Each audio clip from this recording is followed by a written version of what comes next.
welcome back. As Brother Clive said, we begin now our third study together under the title, Go Your Ways and Pour Out the Vials of the Wrath of God. Now, we do need to just flip back and to finish off a couple of slides. And normally in a situation like this, I'd like to say, no, we don't need those. We can just go straight into the first study. But I think you will be impressed with this fact. In fact, I want to impress you with this fact, is that we really need to just look at those last sections of Revelation 11 to fully appreciate, or more fully appreciate, the content of Revelation 16. Because the link between these two chapters is absolutely critical that we understand them. Alrighty, now that's echoing a bit there, so if I make that adjustment, is that a bit better? Alright, so picking up from where we left off. Alright, now that's our title for the third study. We'll come to that in due time, and it won't be very long. But we do need to tidy up some things, as we said a moment ago, to see that critical, inseparable, important link between chapter 11 and, of course, chapter 16. Alrighty, we left our last study with this statement from Vials, The French Revolution, and page 231. An historical statement that really does cement and confirm the fact that our brethren, not our brethren and sisters, the witnesses who were slain and finally and ultimately politically gagged in the revocation of the Edict of Nantes in 1685, they remained in that 100-year period, and we pinpoint that, of course, as 105 years, they remained a powerful and ever-watchful body. And so you will notice that there was someone in those verses, let's pick it up here, just so we understand this. I had a slide on this, but time doesn't permit me to look at that slide. But in Revelation 11, you'll read, brothers and sisters, that when they fell down in that great street, you read in verse 9 of Revelation 11, that they of the people and kindreds and tongues and nations shall see their dead bodies 3.5 days, or 105 years, between 1685 and 1789, and they shall not suffer their dead bodies to be put into graves. So someone in this symbol is saying, don't bury them. And when it says they, brothers and sisters, will not suffer them to be put into graves, we are talking about the Protestant countries that existed outside of France. Switzerland, the Netherlands, England, and so forth. They gave refuge to the fleeing Huguenots, and one day they would come back. And therefore, it's interesting to note that the first time the word refugee appears in the English language was at this time in 1685, when the Huguenots were awfully persecuted but given succour by the Protestant nations around France. So when it says they will not suffer their dead bodies, we're talking about those Protestant countries that would give them refuge as they became refugees, waiting for this time, brothers and sisters, in 1789, after the 105 years, where we read, oh, France is in trouble. There's a train coming down the track, brothers and sisters and young people, that is out of control. And therefore we pick up the record in Revelation chapter 11 and verse 11 through 13, and we read these words, when the witnesses are going to stand on their feet again. Verse 11. And after 3 days and a half, the Spirit of life from God, God's in control. This is not just events that are happening and people are picking up the arm of the flesh and saying, God is in control. God breathes the Spirit of life into these witnesses, and they would stand upon their feet.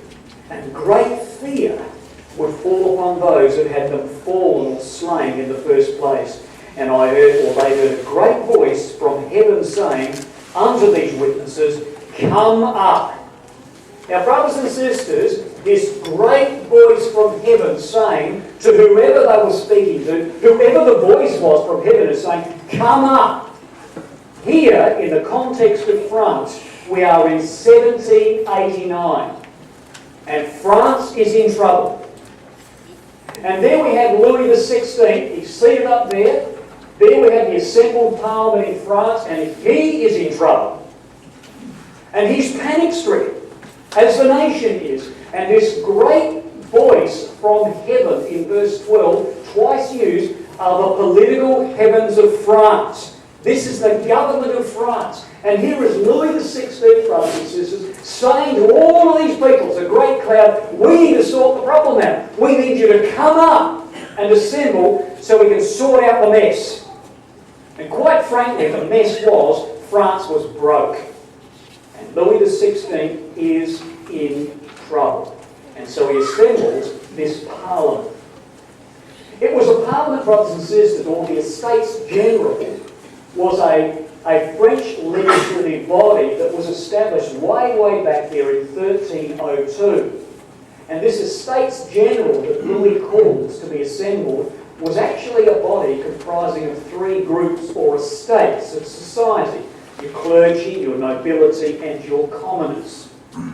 They had an interesting way of voting. I'll talk with you about that in a moment. And he is in panic-stricken mode because he calls this great cloud of people as he convenes the Estates General on May 5th in 1789, does Louis XVI at Versailles, in a desperate attempt to stave off civil unrest. And the country was going down the drain very quickly. And so what Louis did, Louis XVI, he called a Swiss financial advisor over to his side. He said, I'm in trouble. And the Swiss financial advisor said to Louis XVI, what's your problem? And Louis said, I'm broke. The country's going down the drain. Quick, smart. What do you think I should do? And so the Swiss financial advisor said to Louis XVI, there are two issues. Stop spending, or there'll be a revolution. So Louis XVI went to his wife, as you would, and he said to his wife, Marie Antoinette, I just spoke with my Swiss financial advisor and he said to me, stop spending. What should I do? And Marie said, sack him. And he did. And there was a revolution. I mean, Marie Antoinette, sweet little thing she was, 14 when she got married to Louis XVI. Sweet little thing, daughter of the Austrian Emperor, Holy Roman Empire. That's why the French had this terrible hatred of Austria, because of poor little Marie Antoinette. I mean, the story goes that, the people have got no bread. She never said that. Let's get that right for the record. The rumour is that Marie said they've got no bread, give them cake. She never said that. That wasn't attributed to her. But I'll tell you this is historical, this is factual. They had a nickname for Marie Antoinette, Sacking, because he says don't spend. Well, her nickname was Madame Deficit. So the people called her Madame Deficit because the country was going down the drain because she was spending all of Louis' money and all of the country's money. Sacking. And he did. And so, brothers and sisters, this is awful train out of control coming down the railway tracks, and France is in deep trouble. Now, here we have the establishment of the Estates General in 1302. They hadn't met for 175 years, the Estates General. 175 years, they've never met. And now it's absolutely critical that Louis does something. And therefore, historians tell us this convening was something way out of the box. This was so dramatic and so unusual, it gets a place in Revelation chapter 11 and verse 12. Well, of course it does. Now, the clergy and the nobility and the commoners, way back there in 1302, had the way of voting simply by estates. So each estate got one vote. Didn't matter whether there was 300 clergy, they got one vote. Didn't matter whether there was 1,000 nobility, they got one vote. Didn't matter whether there was 50,000 commoners, they got one vote. So they'd all discuss something, they go, what do you think, clergy? Yeah, we're into that. What about you nobles? Yeah, we support the clergy. What about you commoners? Well, no, sorry, you're outvoted 2-1, and that's the way it went. And here were the commoners, and they made up 90% of the country, and they could never, ever outweigh or outmuscle or elbow their way through the clergy and the nobility. They strangled, as you see, well, for months, brothers and sisters. When they called the Estates General, they weren't arguing about the problems of finance and the fact that bread was so expensive people couldn't buy it. They weren't arguing about that. That was the issue. They were arguing about, should we have votes like this? Should we vote for... And Louis couldn't get them to sort it out. worrying, well, if they all go, we change the voting system, maybe it's the nobility pushing their point. If we change the voting system, maybe it's the commons. And so they, for month after month after month, were trying to figure out how we're going to vote before we start talking about the country's problems. Well, Louis said, and he was advised to do this, he said, give them 300, and give them 600. At least they're in for a chance. At least they know when they go there to meet. But the commoners are going, hang on, we've been meeting for months. We're actually liking this. We're actually getting confident in talking to one another. Who makes up the nation? We do. The third estate is everything. We're 90% of the nation. We can go alone, thank you very much. And if the clergy and the nobility want to jump on board, we'll let them jump on board. And so what they did, brothers and sisters, they were all coming there to have this big meeting. Louis, the stupid man, was told, you better get together with the commoners and you better sort this out because they're going to do something that's going to be circumventing your power. And so Louis said, all right, I'll sit down with them and I'll compromise. They didn't tell the commoners. So what he did was he said, oh, we'll do a meeting in this great estates hall. So make sure whoever's in there gets out so we can have this meeting with the commoners. They didn't tell the commoners. So in comes this person with authority, he says, get out, I'm locking up. And they thought Louis was up to something that he should be up to. And so what did this group do, brothers and sisters? They went across the road to the tennis court and they said, Louis is trying to circumvent what we're trying to do. And so the commoners said, we're going alone. So on the 17th of June, 1789, they voted to make themselves a national assembly. We are the nation, not the nobility, not the clergy. If you want to join us, do it. But we're going alone. Stupid Louis, all he had to do was to get his communication right, but he didn't. And so Louis' efforts to repress this new national assembly that would be based on the commoners caused widespread rioting. Well, there they were, brothers and sisters. They're over there in the tennis court because it was raining outside, and they were locked out of this great big hall, thinking Louis was up to no good. But all he wanted to do was to sit down and talk to them. He didn't tell them. So there they are, they're over in the tennis court, and they are voting themselves as a national assembly, and they said, we will not move until we have rewritten the Constitution of France.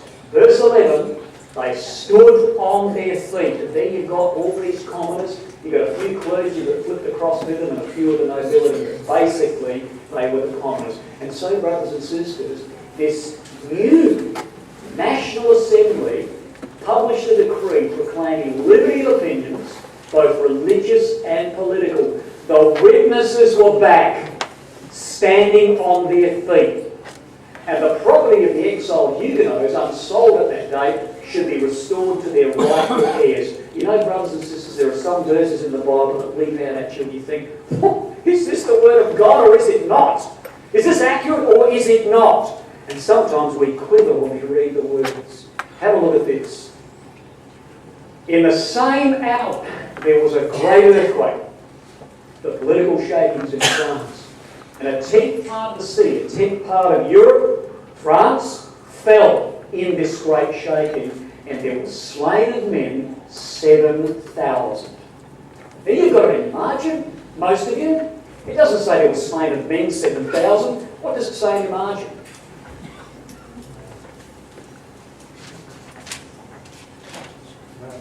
The names of men, thank you, Mark, indeed. The names of men were slain. 7 is the number of perfection. So here, brothers and sisters, in this revolution, in the commoners, the third estate as they move, here you've got the obliteration of the perfection of titles. Names were no longer permitted in France. You couldn't call yourself a duke, you couldn't call yourself a count, you couldn't call yourself a marquis. Louis XVI was not allowed to have the title Your Majesty or Sire. Everybody, including Louis, was citizen. Hello, citizen Louis. Bye, citizen Louis. No one was allowed to have a title. What an amazing thing. And all the Bible says was the perfection or completeness of titles was absolutely obliterated in France in the time of the French Revolution. And it says the remnant were affrighted. Well, brothers and sisters, as we entered into the awful period from 1789, 1790, 1791, 1793, things were getting very bad in France. I mean, no titles. If you were an aristocrat, that meant death. If you were even suspected of being an aristocrat, you watch out for Mark, he's a duke. He's gone. Watch out for Henry, he's a marquis. He's gone. Just breathe a whisper. Make a suggestion that person's an aristocrat and got a title and he's gone.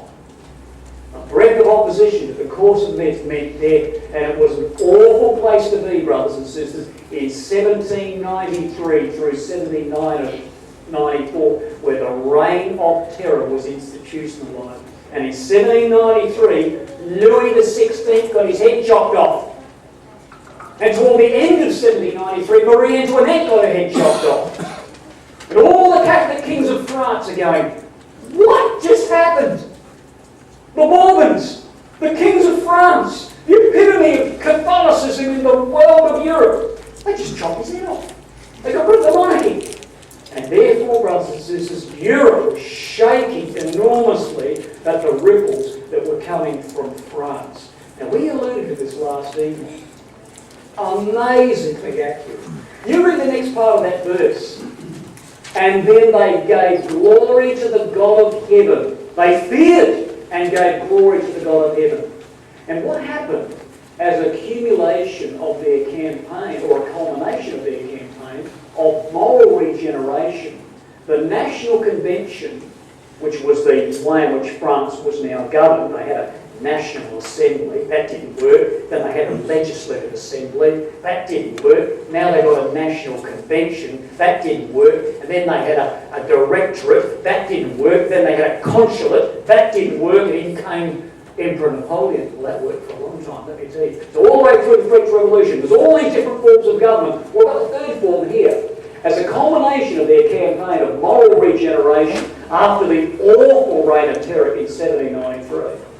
The National Convention, the third form of government, first met in September 1792, and they authorised the creation of a civic religion and called it the cult of the Supreme Being. They worshipped the God of heaven. And Robespierre introduced the legislation with a special speech entitled On the Principles of Political Morality. He said immorality, did Robespierre and his Jacobins. He declared immorality is the basis of despotism. Look at him, Louis XVI. He then said, as virtue is the essence of the Republic, and therefore, brothers and sisters, Robespierre proposed the decree be adopted, and it was adopted in France by acclamation, that the French people acknowledged the existence of the Supreme Being and the immortality of the soul, and that the French people in 1793, so horrified were they by the reign of terror, that they acknowledged that the worship most worthy of the Supreme Being is the practice of the duties of man. And all the Bible says is they feared and they gave glory to the God of heaven. What an amazing thing our Bible is. History, therefore, brothers and sisters, testifying to that very case. Well, now the scene is open and ready and set for Revelation 16. So the French Revolution would be the springboard of all the things that would happen in Revelation chapter 16. Now, what I want to do before we look at chapter 16 and go and have a look at the career of Napoleon in the first instance is just to show you a couple of very important things with respect to the link, the critical links between these two chapters. And we've thus seen, brothers and sisters, with respect to chapter 11, the French Revolution, 1789, every witness has ceased and now the witnesses have come back to life. We've already seen in Revelation 11 verse 14 that the second woe is past. The sixth trumpet. The second woe trumpet is past. And behold, the third woe cometh quickly. That's what Revelation 11:14 says. Well, there's your third woe. It's your seventh trumpet. So the second woe is gone with the French Revolution, and now we've got these vials are about to take place. Well, that's Revelation chapter 16. Now what we need to understand, brothers and sisters, is this, is that these 30 years of Napoleon's career in these first 5 vials came very quickly. Behold, the second woe is past. Louis gone. Marie's gone. The French Revolution is, well, it's well and truly being established, and they're trying to sort out what kind of government they're going to have in France after the monarchy, the Bourbons were kicked out. Well, here you know, brothers and sisters, the third woe cometh quickly. And it did. The first bowl was poured out of the... Why did God just stop all the speed of the pouring out of bowls?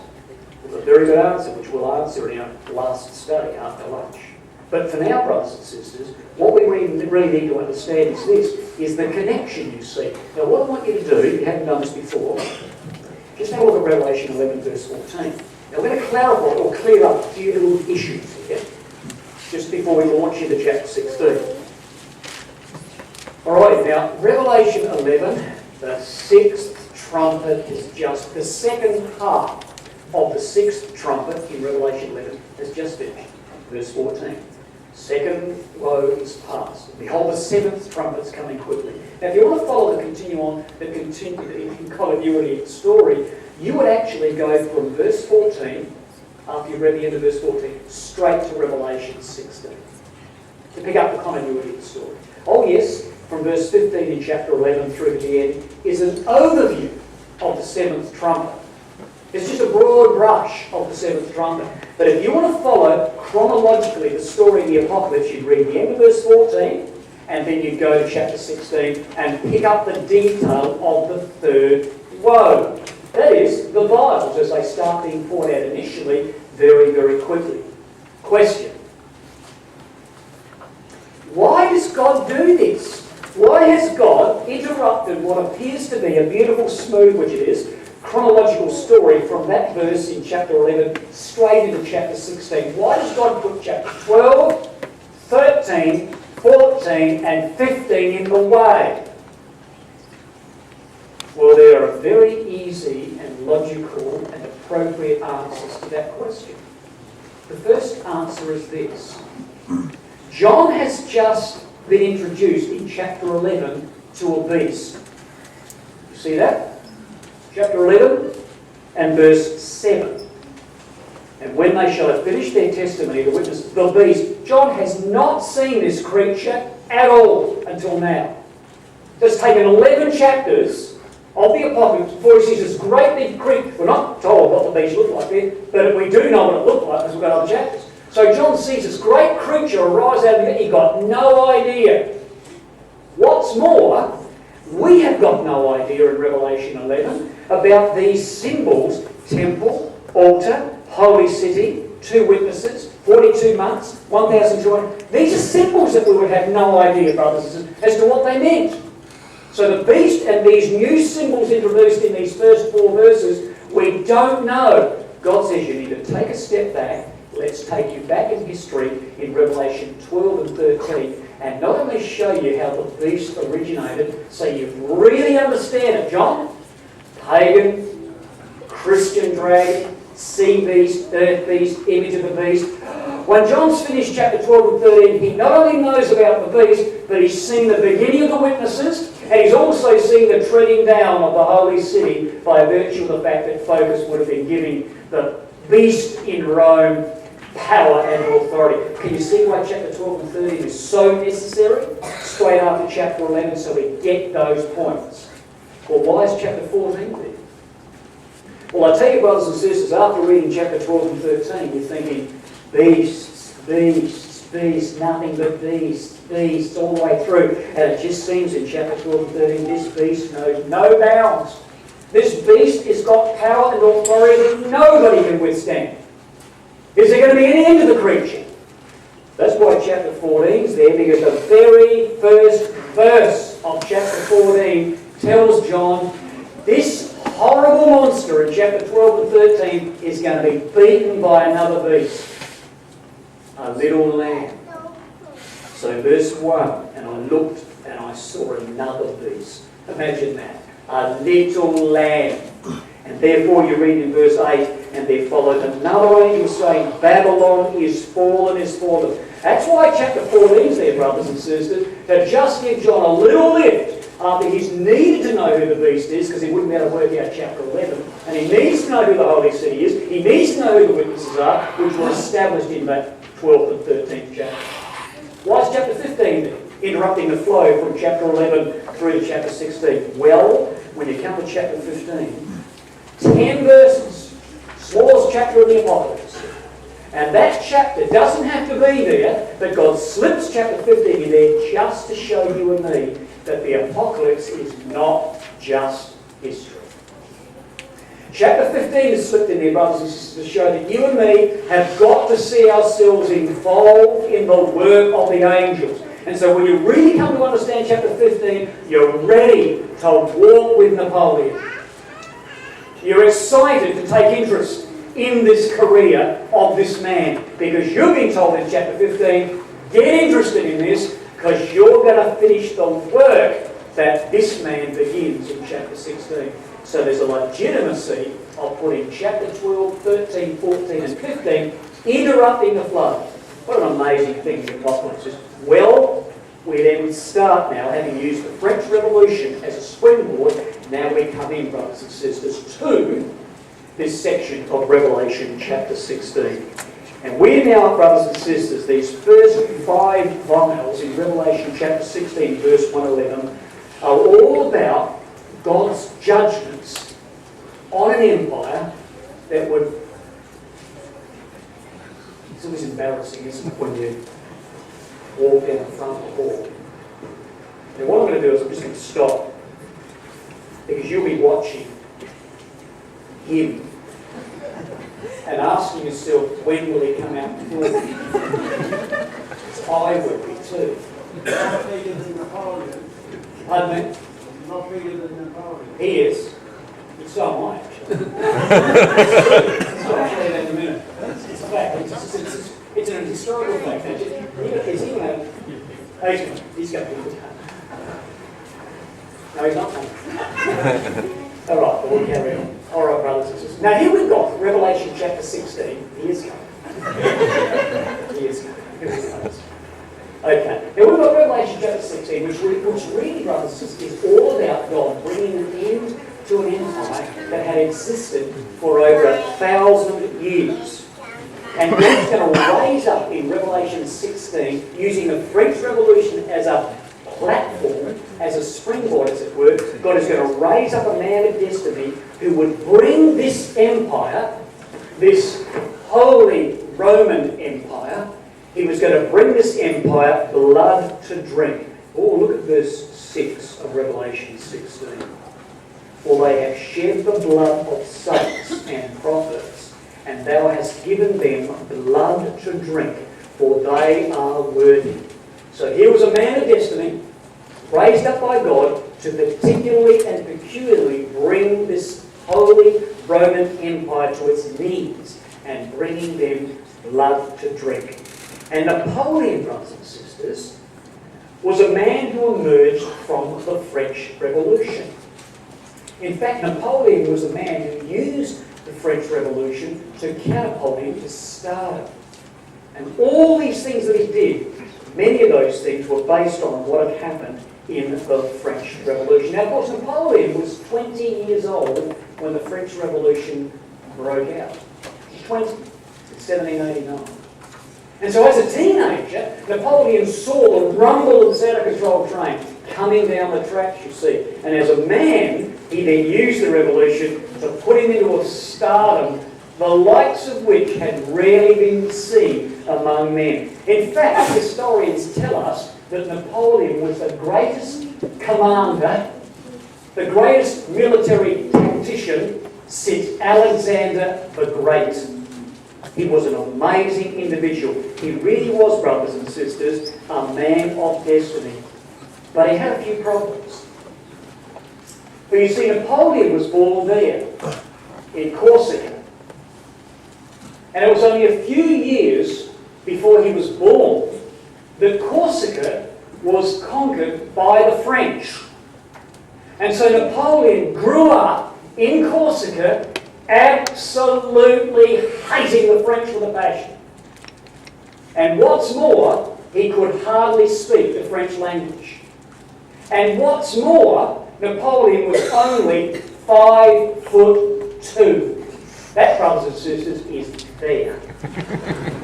And so here's a man who comes in, who hates the French, can't speak the French language very well at all. He had this thick Corsican accent, and he's 5'2", and 10 years after the French nation voted themselves a national assembly, saying we're not going to have this monarch rule over us with despotism. 10 years after that happened, in 1799, this 5'2" hater of the French, can't speak the language, walks in 1799 and says, I'm your chief consul, I'm your dictator.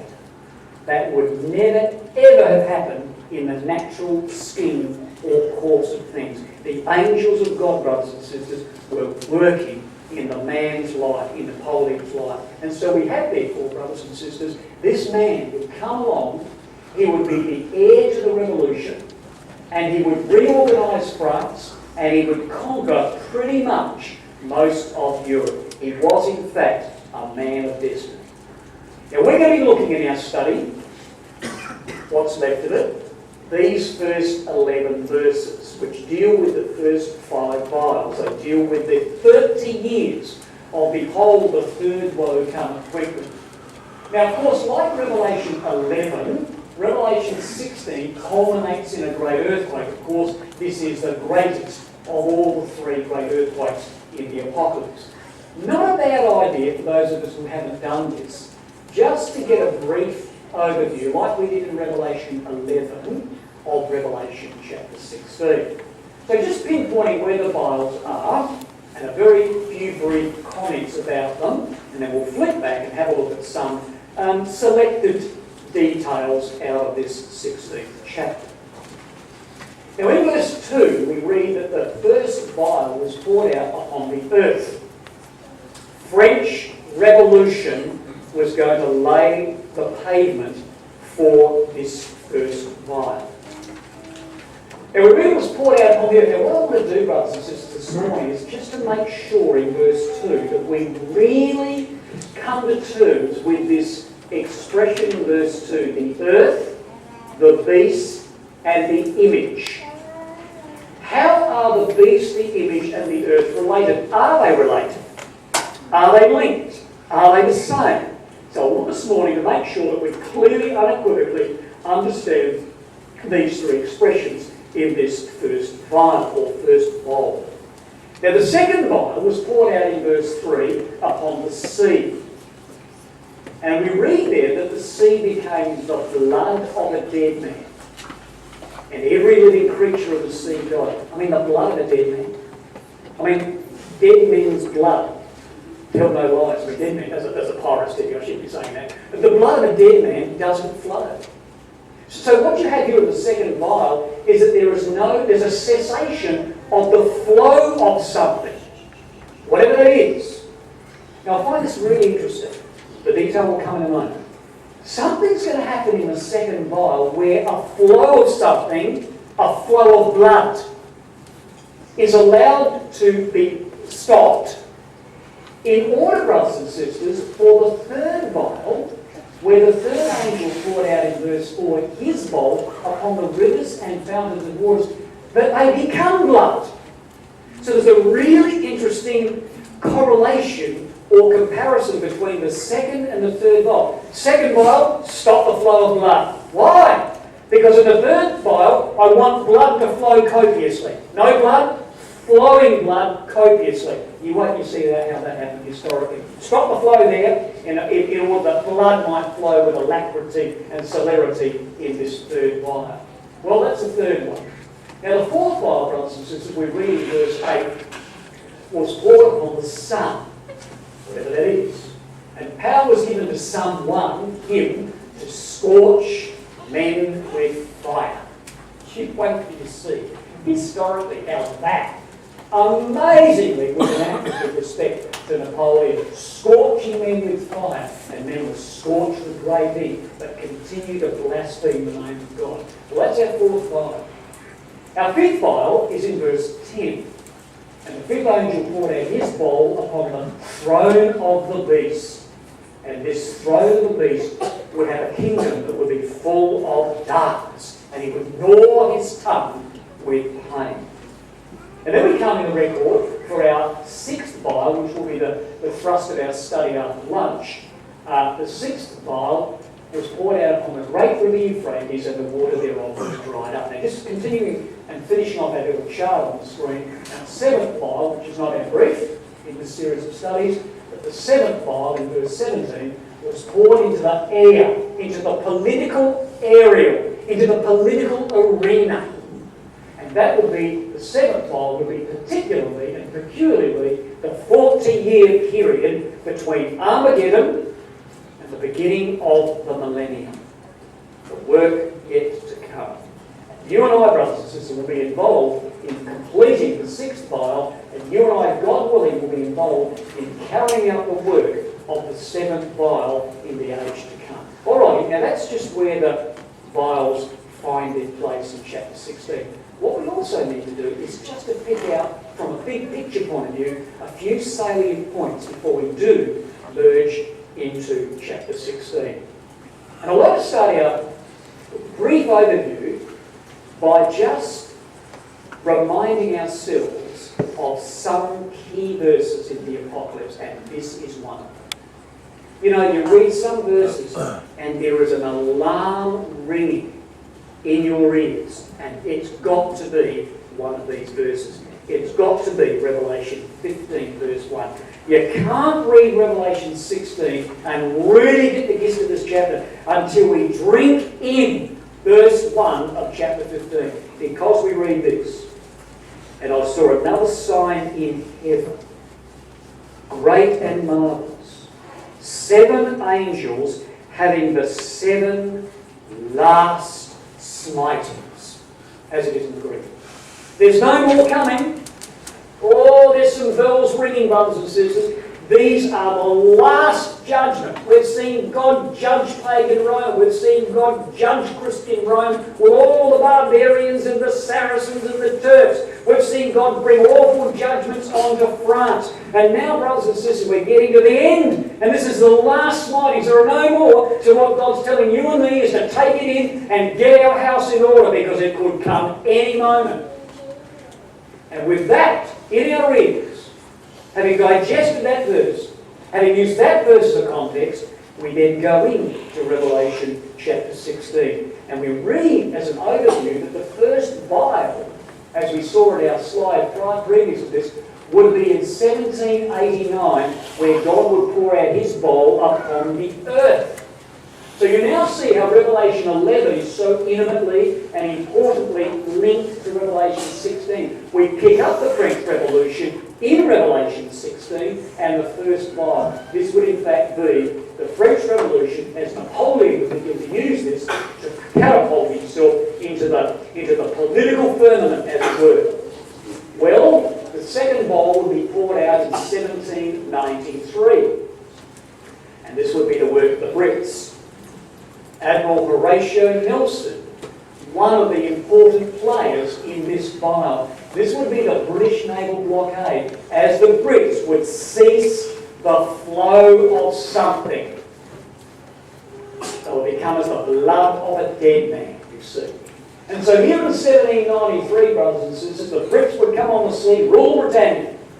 Interestingly enough, in France in 1793, while the French Revolution was going through the reign of terror, and people are getting their heads chopped off left, right and centre, the guillotine couldn't keep up, they were taking them out and leaving boats because the guillotine couldn't chop enough heads off. Well, all that was going, and Louis XVI getting his head chopped off, and Marie Antoinette getting her head chopped off, in that same year out come the Brits in the Second World War.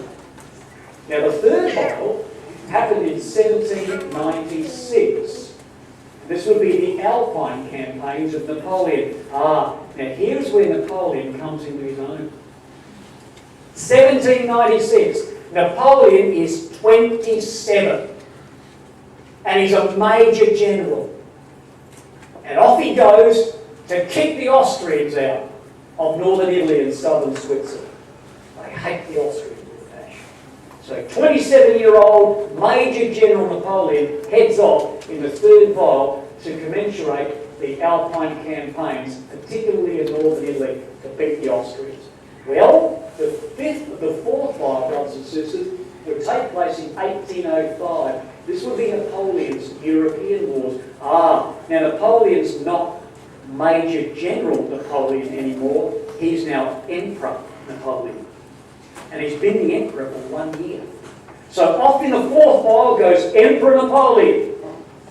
And he's going to go up to Vienna, brothers and sisters, and he's going to deal with the Austrians, and he's going to bring an end to that empire, the Holy Roman Empire, that had existed for over 1,000 years, first brought in 800 AD with the agency of Charlemagne. So in 1805, off he goes in his European wars, ultimately bring an end to the HRE, the Holy Roman Empire.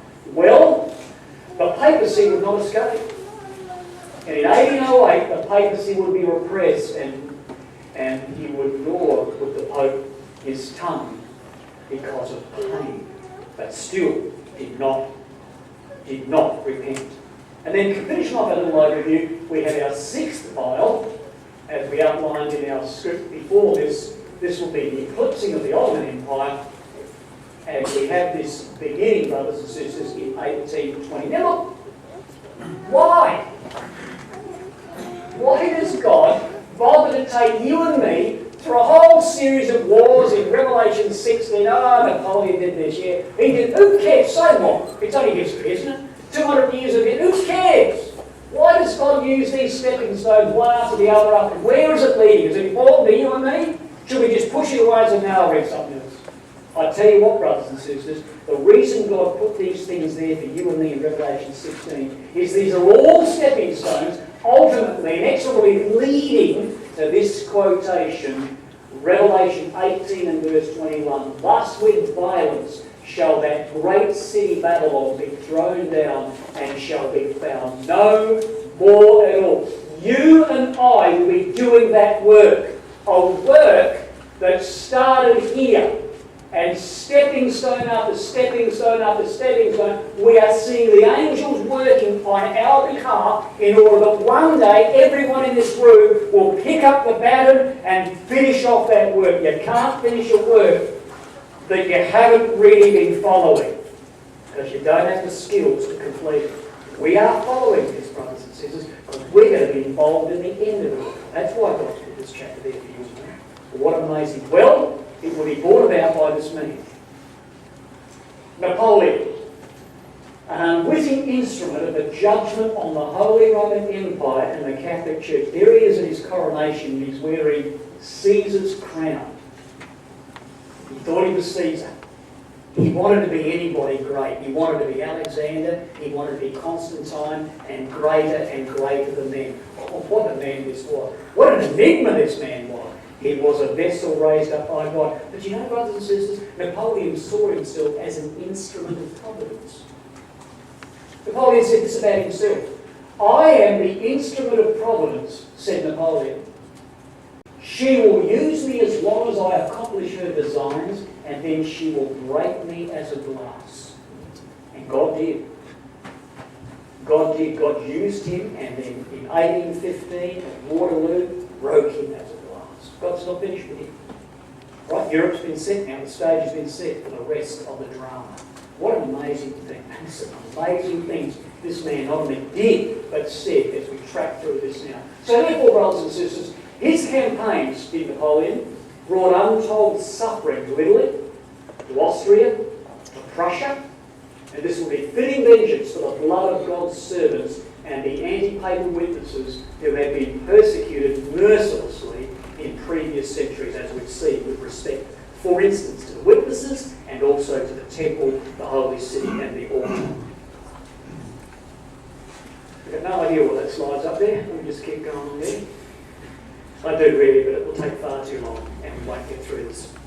All right, brothers and sisters, let's pick up the first vial, as we've seen Napoleon being that unwitting instrument, and that instrument of providence. All right, so we pick up the record in Revelation chapter 16 and verse 2, and we read these words. And the first angel went and poured out his bowl upon the earth, vial 1. And there fell a grievous sore upon them which had the mark of the beast, and upon them which worshipped his image. Now, brothers and sisters, let's just first pause. We made the point a minute ago. Who's the earth? Who's the beast? Who's the image? Are they related? how they work one with the other. Well, as far as the earth is concerned, one very simple quotation, of course, we've already considered, is Revelation 11 verse 4. Do you remember the anti-papal witnesses would stand against the god of the earth? So we're talking about the Roman earth. So literally, historically, in verse 2, this first bowl is poured out upon the Holy Roman earth, the Holy Roman Empire. That's where the bowl is going to be poured. On the Holy Roman Empire. Starting in France with the French Revolution and then spinning out into all of Europe through the career of Napoleon as he took this French ideology. The earth, the Holy Roman Empire. And then, brothers and sisters, with respect to the Holy Roman Empire, there is the Holy Roman Empire at its beginning. 800 AD. Charlemagne. Charles the Magnificent. Karl, they call him. K-A-R-L.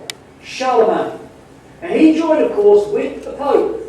And this became the two-horned power, the two-horned beast of Revelation 13, the earth beast. Two powers, emperor and pope, both vying for supremacy over one another, we might add. But the Holy Roman Empire that we're concerned about with respect to this first Vials began in 800 AD, and that's predominantly what the Holy Roman Empire looked like in its beginning. Add a few hundred years to that, brothers and sisters, in 1215, and you'll find that the Holy Roman Empire contracted eastward. And what you find in 1250 is that you can now see France beginning to emerge in their own right. Then you add another few hundred years to the development of the Holy Roman Empire, and you see in 1530 the Holy Roman Empire was there in that portion of the area of Europe, and you can now see that the area of France is ruling within their own right. Spain was loosely connected to the Holy Roman Empire, as was Naples and Sardinia. But there is France ruling in their own right. But France was loosely connected to the Holy Roman Empire by a series of marriages. Example, Louis XVI married Marie Antoinette, and Marie Antoinette was the daughter of the Austrian or Holy Roman Empire. So there is the lie of the land in 1530, and pretty much at the time of Napoleon and the French Revolution, that is the way in which the Holy Roman Empire looked, and that's the arena that Napoleon is going to be dealing with, and there is where the bowl is going to be poured on the earth, on the Holy Roman Empire, originating, of course, firstly in France. So when you read about the earth, in Revelation 16 and verse 2, we're talking about the earth beast of Revelation 13, looked like a lamb, spoke like a dragon, emperor, pope, two powers ruling in that empire. And we read about, brothers and sisters, in verse 2, that when it went, this bowl, and was poured out on the Holy Roman Empire, there fell a noisome and grievous sword. Now, of course, in the Greek, some of us may have seen in margin, the Greek word for grievous sword is the Greek word poneros. It means hurtful. So the word grievous means a hurtful sword. The word noisome means evil. So what we've got here is an evil, malignant ulcer. It's going to be poured out on the Holy Roman Empire. In fact, the RSV translates it this way. It says a foul and painful sore came on all those who loved the papacy, absolutely adored the Pope. Put up your umbrella, Father, and let me get under your umbrella. I love you to bits. Anybody who loved the papacy, this awful, malignant, evil, painful ulcer would descend upon them and eat their flesh as ulcers tend to do. Well, brothers and sisters, here's a quotation from Belloc. We looked at a quotation earlier on with respect to the witnesses. Well, the French Revolution, page 136 through 137, says this about this malignant ulcer that would first descend upon France. The revolutionaries in the French Revolution were determined upon an interesting new earth. They went with this, there went with this, I should say, the last and most violent attack upon what was believed to be the last remnants in France of Catholicism.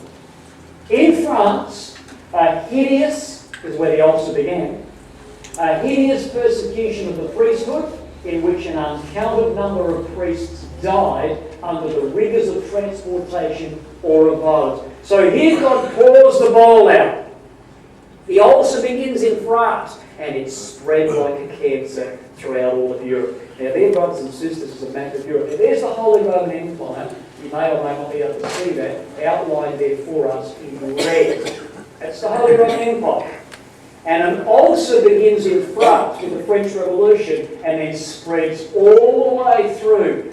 When France proclaimed themselves a republic, 3 years after Louis called the Estates General together, in 1792, the effects of the revolution spread as the malignancy of the ulcer moved throughout Europe. Local to start with, and then soon, through the career of Napoleon, the whole of Europe would be affected. All right, brothers and sisters, the beast, the earth, and the image. How do we reconcile those three terms that are used in verse 2? Alrighty, we know the earth is the Holy Roman Empire, but the beast also, brothers and sisters, is reference to the Holy Roman Empire. So in your verse 2, there's the beast, the HRE, there it is, and the capital of the beast is Vienna. The capital of the Holy Roman Empire is the Vienna, and Napoleon's going to deal with Vienna later in the fourth line, the sun. What about the image? Well, there's the image there, brothers and sisters. The image is the Papal States. You see them just standing right across the peninsula of Italy there. And you see that the capital of the image is in fact Rome.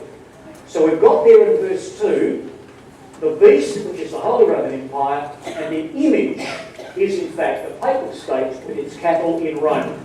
2 horns.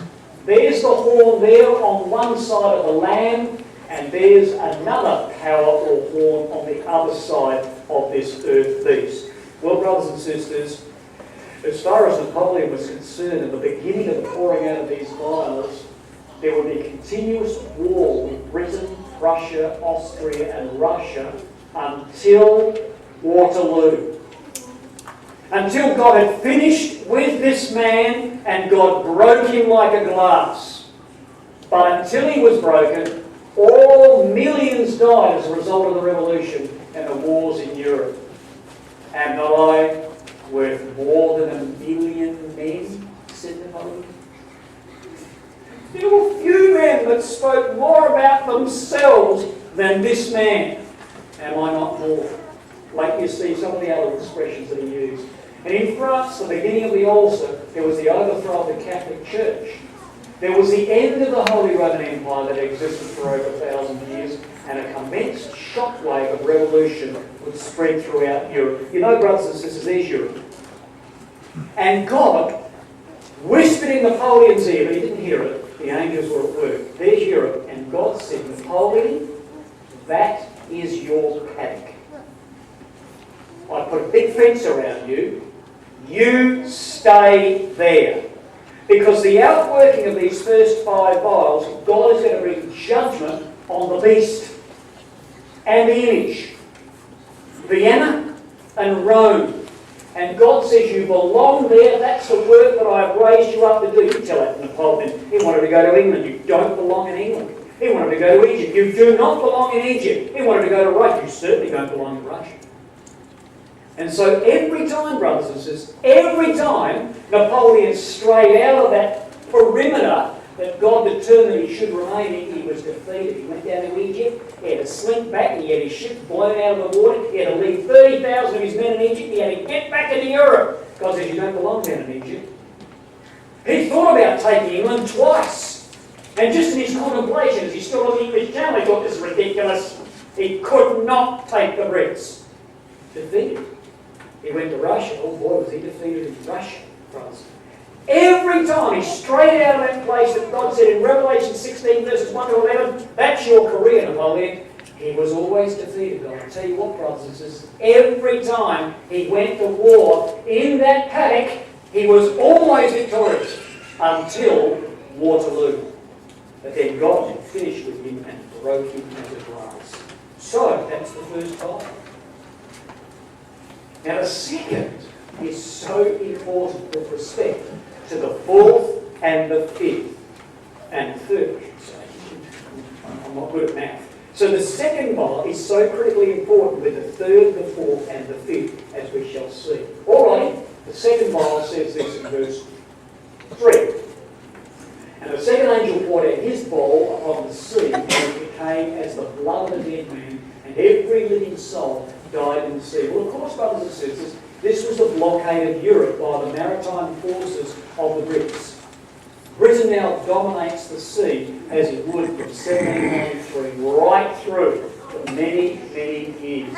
Now the sea here is not only, brothers and sisters, the Mediterranean, but the surrounding seas of Europe. Now you can see that bowl there, you see?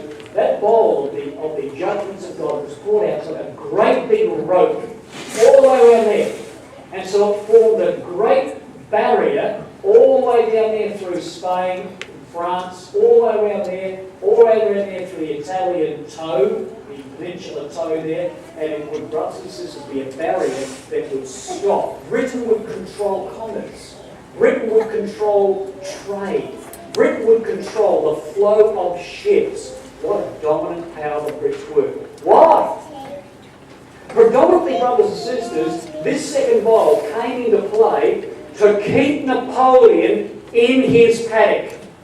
God says you belong there. And to make sure he stayed in that paddock in the Holy Roman Empire, God raised up this man, Nelson, who would put this big rope around Europe and also the Mediterranean. And so these two men would pit their skills against each other. What Napoleon was on the land, Nelson was on the sea. Napoleon had no idea how to manoeuvre ships, how to set them up. Nelson was brilliant. In fact, you know, when Napoleon was growing up, someone suggested he'd probably make a good naval officer in the British Navy. When he's a boy, you know, I think we should push him across to the Brits and put. Could you imagine that? And Angel said, no, that is not going to happen. Forget that advice, thank you very much. And so Napoleon would be on the land, as was Nelson on the sea. And Napoleon knew. But he had to get rid of the British. He said we must put all our strength upon the sea and we must destroy England.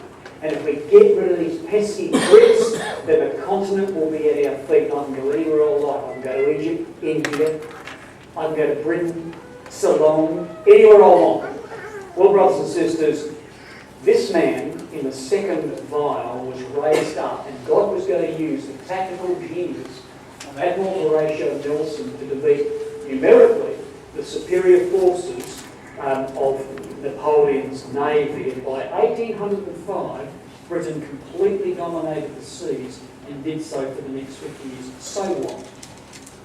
Who cares about a few ships blowing each other up in the water? I'll tell you this. Have a look at this time chart and just see how strategic the second vial was with respect to the other three that have come. Third, fourth, and fifth. Now there's our first vial. French Revolution, Reign of Terror. France is a republic now, has been a republic since 1792, and out come the Brits. So, there's the second vial. Now, they're ruling the waves.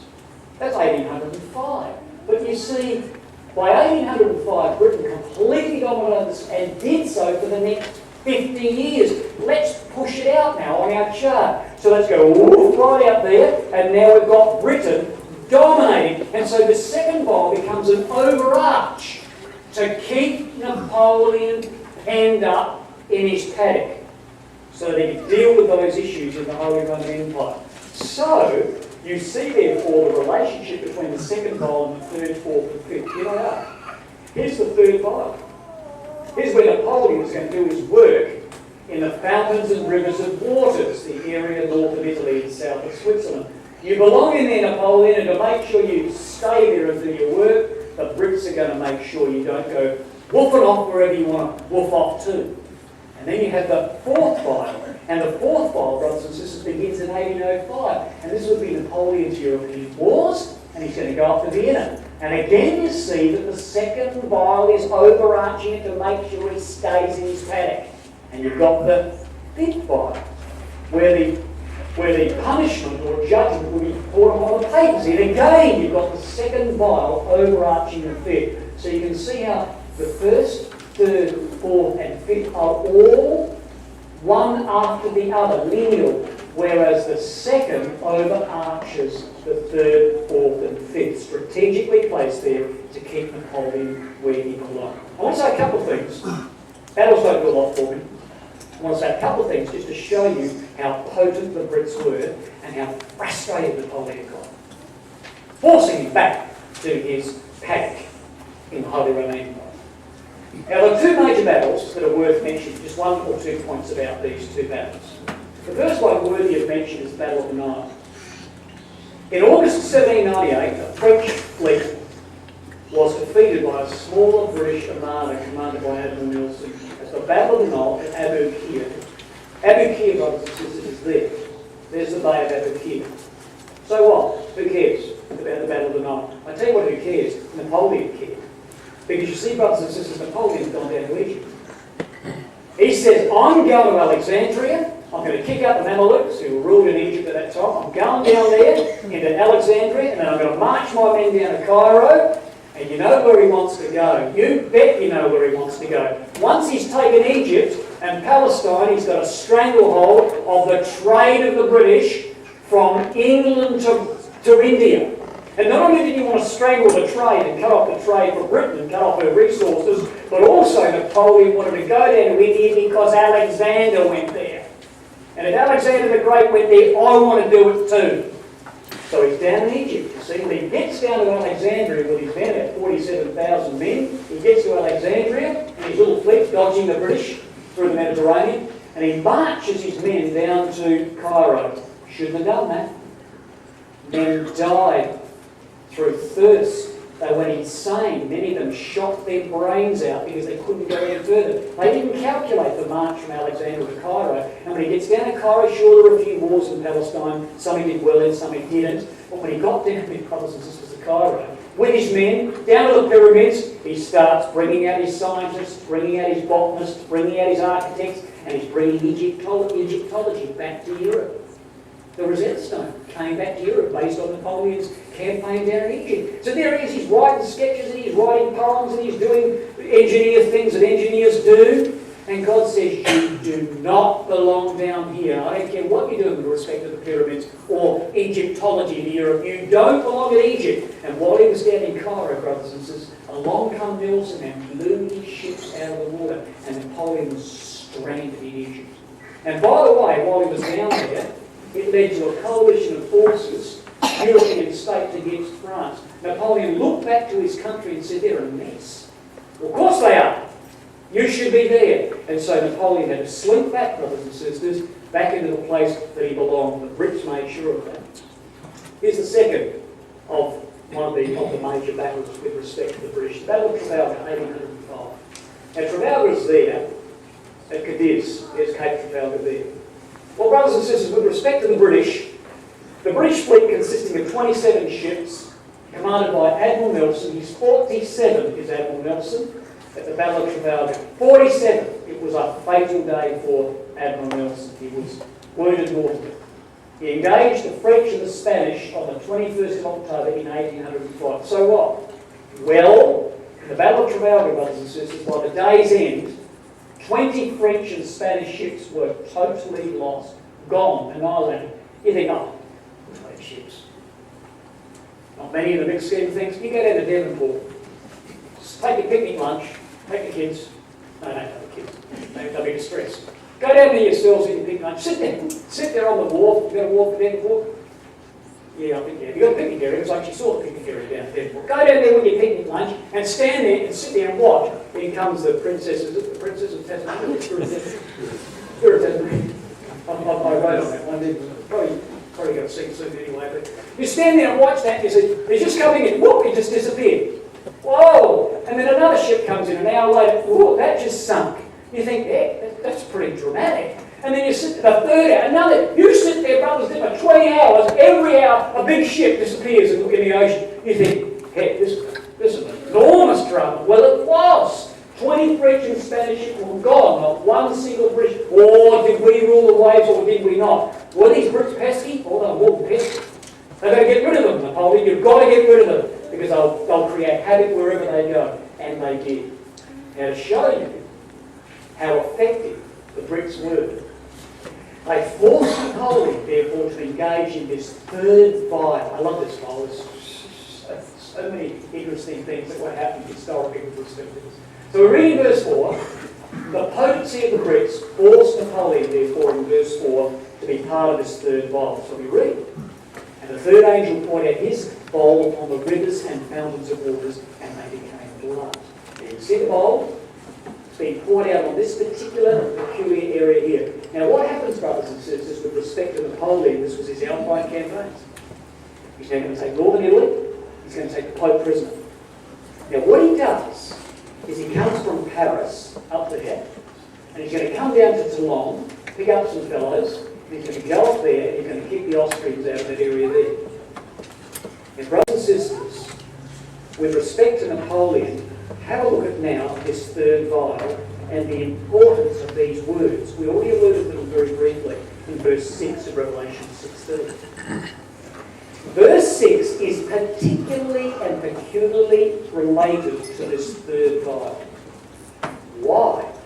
Well, verse 6 reads this.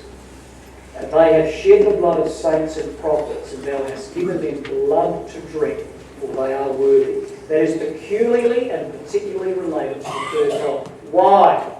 Napoleon is going to pour out judgments in that area there of Piedmont. Why is he going there? Because Revelation 16 verse 6 says, because they have shed the blood of saints. And in this area, brothers and sisters, the Albigenses and the Waldenses, people who are trying to live a simple life in the mountains of these areas, trying to read their Bible, trying to follow the Lord Jesus Christ, trying to live faithfully in Christ Jesus. When Paul said to Timothy, all those who will live faithfully in Christ Jesus shall suffer persecution. And they did. The cruelness with which the Waldenses and the Albigenses through history were persecuted by the Catholics, where blood flowed through these rivers.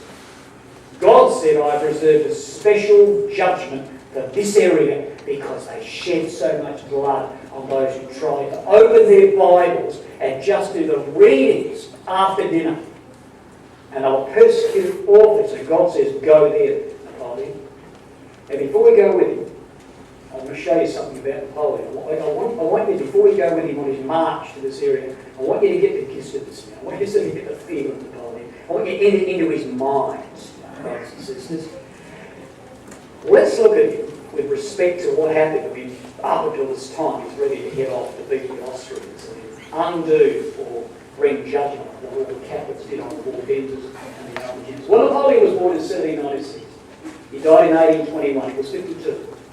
52. Nelson was 47 when he died. Now, Napoleon, brothers and sisters, when he was 9 years old, in 1778, he entered a French military school. He's 9.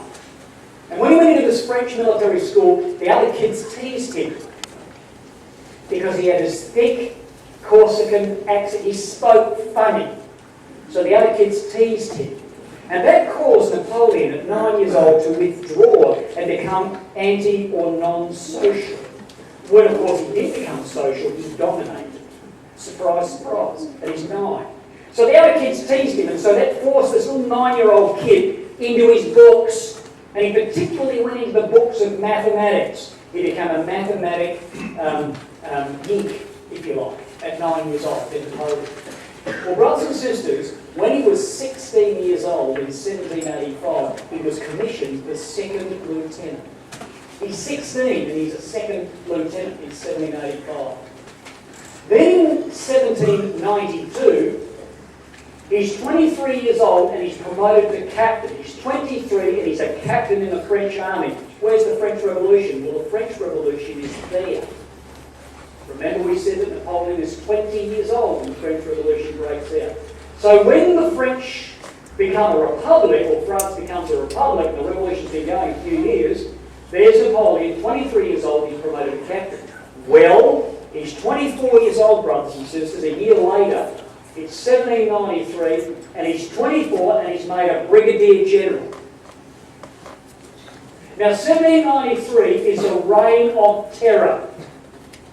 And people at the stage are fed up with blood.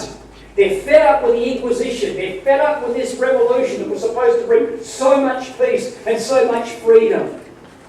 And there's a groundswell in France in 1793, and there is all these people that want the monarchy back. We want the king back. We don't want this revolution anymore. And through Paris, there are these 25,000 people chanting, we want the Bourbon kings back.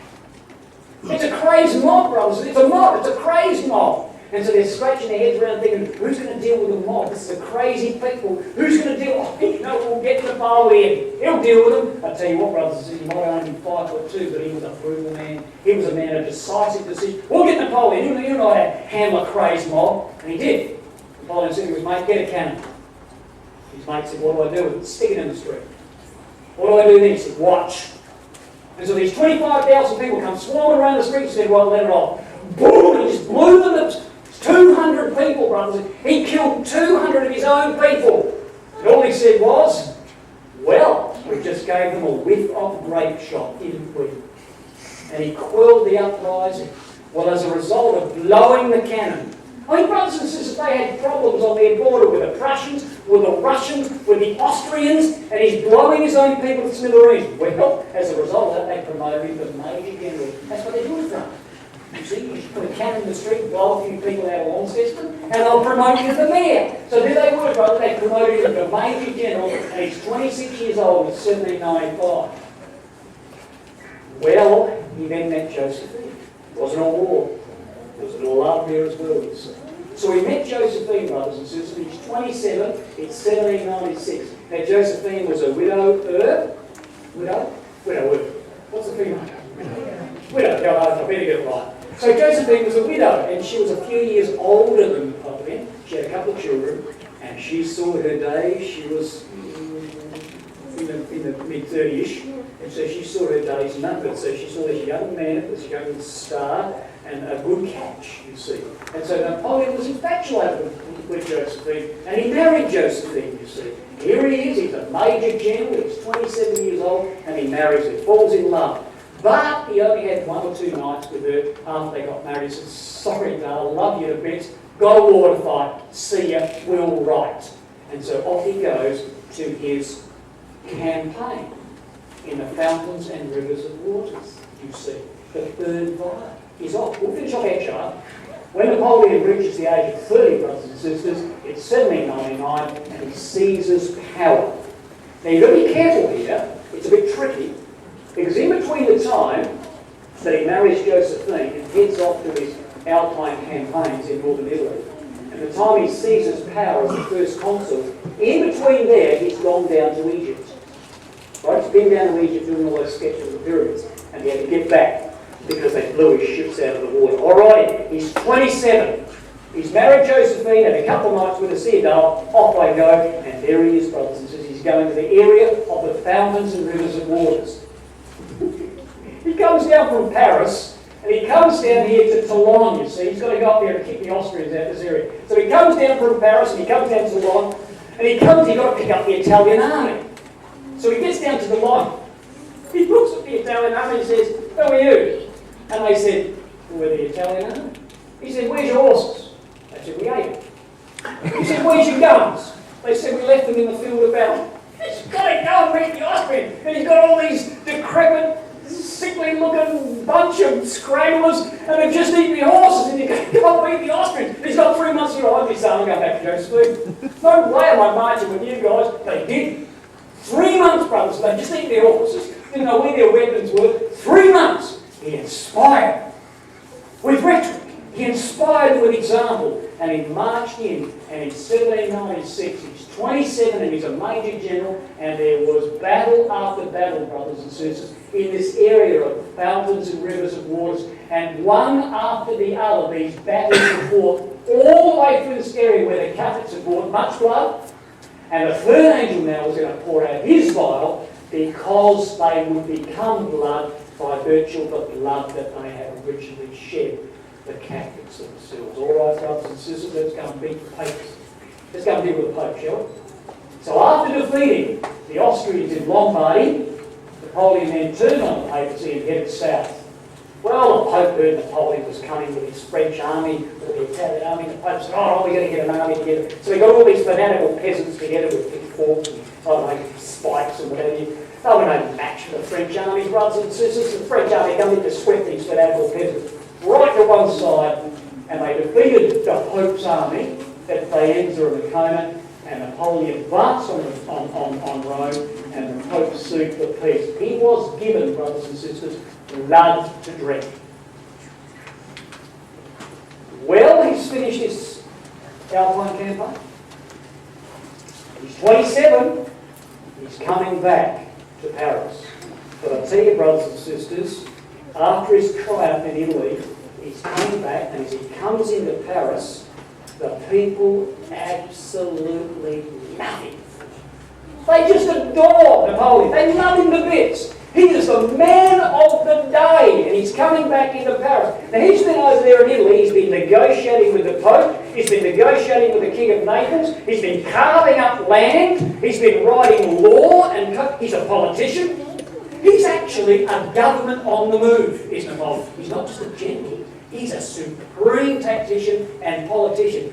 He's loved by the people. He's loved by his men. His men will do anything for him. And he's coming back to an unstable, corrupt, shaky government in Paris. They don't want him. He's dangerous. He's good, but he's dangerous. We want him out fighting wars, because who knows what he will do here if he gets here. So they said, Napoleon, we need to give you a project. He said, what is it? Go and invade England. So they sent him up there to see what he could do to invade England. So he gets up to the English Channel, and he's standing there on the English Channel. I can hear the way he thinks, because I'm almost the same height as him. And I'm standing there, brothers and sisters, and I'm thinking, where's the pot? He's standing on the channel, he says, England, right, what do I need? Oh, I need a few thousand probably a few hundred flat-bottom boats. How many men do I need? Oh, 60,000, 40,000, probably I need about 30,000 men, a few hundred flat-bottom boats, 30,000 men-ish. How long do I need to be on the channel? Oh, 10 hours, 6 hours. That's what I need. Few hundred flat-bottom boats, 30 or so thousand men, 6 hours on the channel. I need the Dutch, I need the Spanish. He gone. It's a blame that's never ends. He's thinking, 6 hours. Look, brothers and sisters, if he put his foot in the English Channel for 1 minute, I would have blown his foot off the bridge. He wouldn't have lasted 3 seconds. So Napoleon's going, I can't do this. This is impossible. There's no way you can do this. He went back to Paris. He said, nah, you'd be a madman to try and do this. What do you want me to do? Go down to Egypt. You see how the history goes? Come back from his Alpine campaigns. Go down to Egypt. And when he was down in Egypt, as we've already recounted, he was down there, brothers and sisters. The Austrians, with the help from Russia, retook Italy. All the work that he'd done in kicking out the Austrians with his motley crew of Italian army, all the work that he'd done was undone. And one historian says this, that the Russian leader who led this coalition of forces in 2 months took all of what Napoleon had taken ages to do. That was God working. There were the angels, brothers. Take that back and do it quickly to make sure this man comes back from Egypt. And so he did. He forsook his army in Egypt and he returned to Paris, where by the turn of events he became the first consul, soon to become emperor, in the coup of 1799. Well, our study's nearly finished. You're hanging out for lunch. How you doing? How you going? Just probably need a break. Oh, I'm so tired. Just need a break. Just come down here with you, just to check and make sure. What time do we start? Don't tell me that, because it means you're watching the clock. Oh, is everything going? How you going, kids? You going all right? Back here? Everything fine? Okay, you're colouring in. George, taking notes. I'm just checking your Bibles, actually. Yeah, no, it's nice. This is for your benefit. All right. Now, just a couple of minutes, brothers and sisters. This is really, I just want you to sort of focus, if you would, just focus for a few minutes. This is amazing. The Bible is just, how can people lose interest in the Word of God? How can we say the Word of God is alive? How can we say that what's out there in the world is far more attractive than what this is? Oh, here we need to shake ourselves sometimes, do we not? Well, Napoleon, brothers and sisters, now comes to the time where no longer Major General, he's now going to be Emperor. And the way it's been paid, in 1799 he came in, there were 3 consuls. They wanted him as the junior man. They needed to overthrow the directorate. They needed a man of war. And they were going to relegate him to the 3rd consulate position. You tell that to Napoleon. No way. When he came in and became the 1st consul, he was the man. He was the top man. And he was ruling himself at this moment. 1804, Napoleon consolidates his power, brothers and sisters, convincing the people that he really does concern about the people's voice, that he's really a dictator. Let me tell you, he's a very clever man.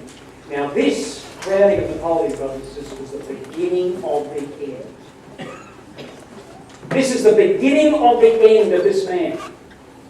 Because you see, brothers and sisters, Napoleon might have been 5'2", but he had the ego of an 8-foot giant. He was absolutely full of himself.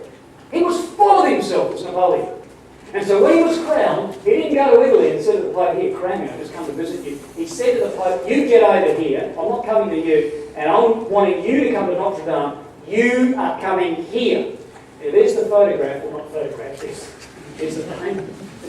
They didn't have digital cameras back in those days. If they did, Napoleon probably would take credit for it anyway. So full of himself was he. But there's a painting, brothers and sisters, of the coronation. There he is. He reckoned there was a man, 1,000 or so years ago called Charlemagne that crowned himself. He said, I'll do the same.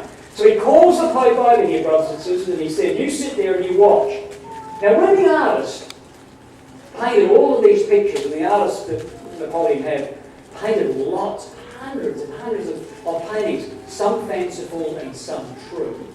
Well, when the artist was about to paint the painting of the coronation, the artist said to Napoleon, your mum's not here.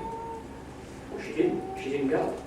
Napoleon's mother said, I'm not going. I don't like Josephine. She should not be the Empress of France. No way am I going. And so when the painter went, your mum's not here, what do I do? Napoleon said, paint her in. And the artist said, well, what would she say? She will thank me later. Paint her in.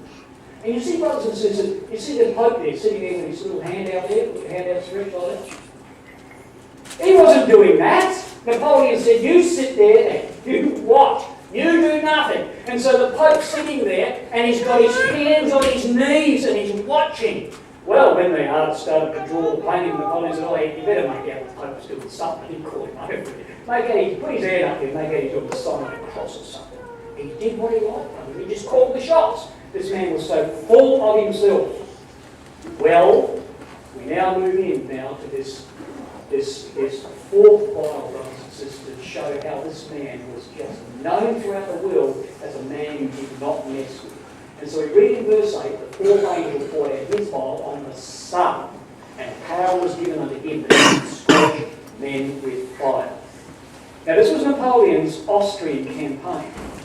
And Napoleon's going to go to Vienna, the capital of the Holy Roman Empire. I want you to just, if you will, stay with me. Stay with me for a couple of minutes, if you will.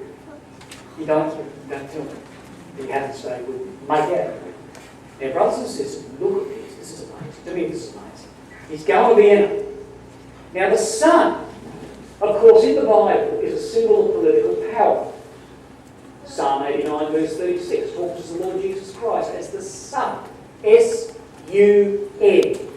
The Son, the Lord Jesus Christ in Psalm 89, who would come and one day wrest political authority and power from the powers that be and would reign over the earth. In Revelation 8 and verse 12, the Sun is eclipsed, the Latin part of the Roman Empire, by the 4th wind trumpet.